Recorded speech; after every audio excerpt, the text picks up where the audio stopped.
নাম শ্ৰী তনয়জ্যোতি গগৈ আৰু মোৰ ভাগৰ চিলেকশ্যন হৈছে ভাবা এটমিক ৰিচাৰ্চ চেণ্টাৰত। ভাবা এটমিক ৰিচাৰ্চ চেণ্টাৰ আমাৰ ইণ্ডিয়াৰ নিউক্লিয়াৰ প্ৰগ্ৰেম হয়। এইটো ফাউণ্ডেড কৰিছিলে আপোনাৰ হোমী জাহাংগীৰ ভাবাই, আৰু এইটো ইয়াৰ কামখিনি ডাইৰেক্ট আপোনাৰ প্ৰাইম মিনিষ্টাৰ অফ ইণ্ডিয়াই অভাৰচিন কৰে। হয়, খবৰটো যোৱাকালি পাইছোঁ। খুবেই ভাল লাগিছে।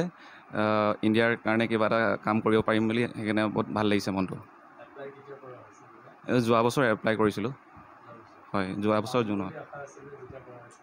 হয় হয়, এপ্লাই কৰিলে নিশ্চয় আশা কৰা হয় কিবা এটা। হয়, অলপ পিৰিয়ডটো অলপমান হেক্টিক আছিলে আৰু তেও পাছ হৈ গ'ল ধুনীয়াকৈ, সেয়ে ভাল লাগিছে এতিয়া। নৰ্থ ইষ্টৰ বুলিবলৈ আৰু এজন মোৰ পাইছে বুলি মই শুনা পাইছোঁ বৰ্তমান। তেওঁৰ বিষয়ে বৰ্তমান এতিয়া অৱগত হোৱা নাই। মোৰ স্কুলিং মৰিয়ানী এডি ডাগলাছ হাই ছেকেণ্ডেৰী স্কুলত হৈছিল। তাৰপিছত মই কনচেপ্ট জুনিয়ৰ কলেজত হাই ছেকেণ্ডেৰী কৰিছিলোঁ। তাৰপিছত মই আছাম ইঞ্জিনিয়াৰিং ইনষ্টিটিউটত মই আপোনাৰ জুনিয়ৰ ইঞ্জিনিয়াৰিং কৰিছিলোঁ। হয়, তাত নৰ্মেলি যেনেকৈ আপোনাৰ প্ৰথমতে আপোনাৰ কোৱালিফিকেশ্যনৰ কাৰণে আপোনাৰ কোৱালিফিকেশ্যন লাগিব, জুনিয়ৰ ইঞ্জিনিয়াৰিং কৰিব লাগিব। আপোনাৰ ৰিটেন হৈছিলে, ৰিটেনৰ পিছত আপোনাৰ ভাইভা হৈছিলে। আৰু ইয়াত ৰিটেনটো আপোনাৰ কোৱালিফাইং নেচাৰত থাকে, আৰু তাৰপিছত আপোনাৰ ভাইভাটো আপোনাৰ মানে মেইনলি ভাইভাটোৱে আৰু ডিপেণ্ড কৰে।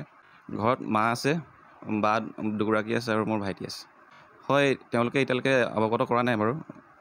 হয়, বৰ্তমান জইনিংটো দিয়া নাই, কিন্তু তাত 2 বছৰ ট্ৰেইনিং হ'ব। 2 বছৰ ট্ৰেইনিঙৰ পাছতহে মোক এলট কৰিব এজ এ কেমিকেল ইঞ্জিনিয়াৰ।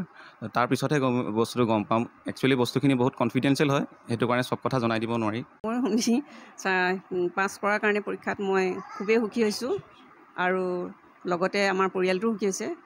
তাতে আমাৰ অসমবাসীৰ কাৰণেও এইটো কথা ভাল হৈছে। ল'ৰাটোৰ যিহেতু দেউতাকো নাই, ঢুকালে। তেওঁ মানে খুব কষ্টকৈ পঢ়িছে ল'ৰাটোৱে। এইখিনিত যে পৰীক্ষাৰ ৰিজাল্টত যে পাছ কৰিছে, সেইটো খুব সুখী হৈছোঁ আমি। আৰু খবৰটো আমি কালিয়ে পাইছোঁ। যেতিয়া খবৰটো পাইছোঁ আমি খুব আনন্দিত হৈছোঁ, আৰু এনেকৈ যাতে আন ল'ৰা ছোৱালীও আগুৱাই যায় সেইটো কামনা কৰিছোঁ। যিকোনো খবৰৰ বাবে যোগাযোগ কৰক আমাৰ এই নম্বৰত 7099017330 আৰু 7099017110।